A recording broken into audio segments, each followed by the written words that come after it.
Hello বন্ধুরা, আমি শিপ্রা আবারও কিন্তু চলে এসেছি তোমাদের সাথে আবারও একটা নতুন ভিডিও নিয়ে। তো আজকে কিন্তু দেখাবো আমার মেয়ের জুতো কী কী কিনে দিয়েছি পুজোর মধ্যে। তো ওর কিন্তু এখনও ড্রেস কেনা হয়নি, তো একটা হয়েছে পুজোর, আর সব ঠাম্মিরা সবাই টাকা দিয়ে দিয়েছে, এখনও কিনতে যাওয়া হয়নি টাইমের জন্য।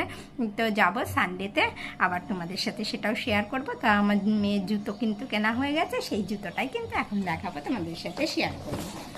তো জুতোও কিন্তু আমি ভারত পাদুকালয় থেকেই কিনে নিয়েছি রানাঘাটে। তো রানাঘাটের ভারত পাদুকালয় থেকেই কিনে নিই জুতোটা। ওই দোকানটা থেকে আমার বেশি ভালো লাগে, কালেকশানগুলো খুব সুন্দর হয়, তো আমার খুব ভালো লাগে। বাচ্চাদের জুতোগুলো ভীষণই সুন্দর লাগে, কিন্তু একটাই দুঃখ যে বেশি দিন পরতে পারে না, ওদের পাগুলো খুব তাড়াতাড়ি লম্বা হয়ে যায়। এই দেখো একটা ব্ল্যাক কালার, আর এখানটায় কিন্তু বেশ এখানটায় কিন্তু কাজ করা রয়েছে, পুঁতি পুঁতি দেওয়া রয়েছে। তো এই কিন্তু একটা জুতো। তো আমি কিন্তু একটু বড়ই কিনে নিয়েছি, যাতে অন্তত 6টা মাস অন্তত পরতে পারে।